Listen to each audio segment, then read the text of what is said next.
ताहिर, मैं तुमसे कुछ कहना चाहती हूँ। कहो नफीस। जब हम उस घर में थे और तुम यहाँ ईद का स्वेटर लेने आए थे, तो उस वक्त वेदांत आया था। क्या कहा? ये बताओ, उसने क्या कहा? उसने कहा कि वो आज शाम ईद को लेकर चला जाएगा। आज शाम? देखते हैं, देखेंगे। अगर उसने ऐसा कुछ करने की कोशिश की तो मैं अपने हाथों से उसका गला दबा दूंगा। बात सुनो, इतना वक्त गुजर गया, तुमने मुझे यह सब कुछ क्यों नहीं बताया? बोलो। उसने कहा इंतखाब कर लो, या ईद या तो फिर ताहिर। आफरीन है, तुम इंतखाब करने में मसरूफ हो गई थी। आफरीन है तुम पर। ताहिर, ताहिर, ताहिर रुको। ताहिर, मुझे माफ कर दो। मैंने तुम्हें बताने की कोशिश की, लेकिन मैं परेशान थी। मैं नहीं जानती क्या सही है क्या गलत। तुम नहीं जानती मैं क्यों पागल हो रहा हूं नफीस। अगर मुझे पता होता कि दूसरा कोई रास्ता है तो मैं ईद को लेकर तुम्हारे पास खुद ही आ जाता। क्योंकि तुम एक माँ हो, वो तुम्हारा बेटा है, मेरे साथ कुछ भी हो जाए। भाई ने मुझ पर गोली चलाई, मुझे परवाह नहीं। तुम जानती हो क्यों? क्योंकि वो अपने बच्चे की हिफाजत करना चाहता था। समझ रही हो नफीस? हम यहाँ ये बात नहीं कर रहे कि वेदांत ईद को लेकर जाएगा या नहीं। ईद या ताहिर, हम इसकी बात हरगिज नहीं कर रहे। मुझे जिस चीज ने तोड़ा है वो ये बात है कि तुमने मुझे बताया क्यों नहीं। तुम सारे वादे भूल गई हो, तुम्हें कुछ याद नहीं नफीस। ताहिर, मैं माफी चाहती हूँ, प्लीज मुझे माफ कर दो। लेकिन मैं डर गई थी। ताहिर, वेदांत के कुछ करने और उससे दूर भागने से मैं थक गई हूँ। मैं डर गई थी, तुम समझ रहे हो तुम्हें ना? मैं ये कितनी बार बता चुका हूँ, मेरे होते हुए तुम्हें कुछ नहीं हो सकता नफीस।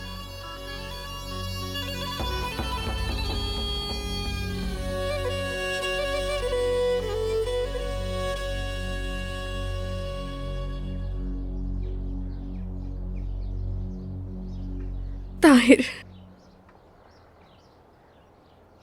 वो ईद को नहीं ले जा सकता ना? वो हमारे बेटे को कहीं नहीं ले जा सकता। अब हम क्या करेंगे?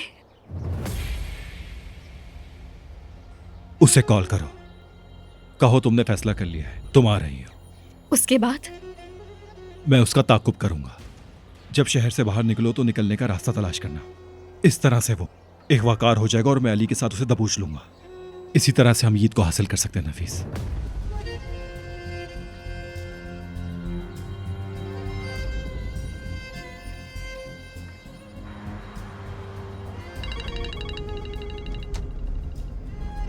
हेलो। मैंने सोच लिया। अच्छा, क्या सोचा? तुम सही थे, ईद के बगैर नहीं रह सकती। मैंने उन दोनों में से अपने बेटे का इंतखाब किया है। मैं आ रही हूँ तुम्हारे पास। तुमने सही फैसला किया है नफीस। एक माँ की हैसियत से यही करना चाहिए। वापस नहीं आएगी। वो तुमसे प्यार नहीं करती। अगर प्यार करती तो तुम्हें छोड़ के जाती वो, अपनी औलाद को छोड़ के। कोई भी माँ अपने बेटे को छोड़ के नहीं जाती। इसका मतलब है कि वो तुमसे प्यार नहीं करती है। मैं तुम्हें मुबारकबाद देता हूँ और मैं तुम्हारी तारीफ भी करता हूँ मेरी जान। अब मैं तुम्हें कुछ बताती हूँ। क्या? मैं अपने बेटे की माँ बनकर आऊंगी, नफीस बनकर नहीं, बल्कि ताहिर की बीवी बनकर आ रही हूँ। समझ गए तुम? वक्त हर चीज का इलाज होता है नफीस, गुजर जाएगा। आज शाम 8 बजे अपने बेटे के साथ मैं तुम्हारा अपने घर पर इंतजार करूंगा। वहीं पर मिलते हैं।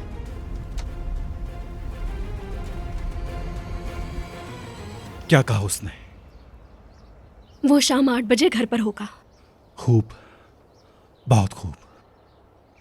मुझे पीछे से गाड़ियों की आवाज आ रही थी। मैं नजर को फोन करती हूँ।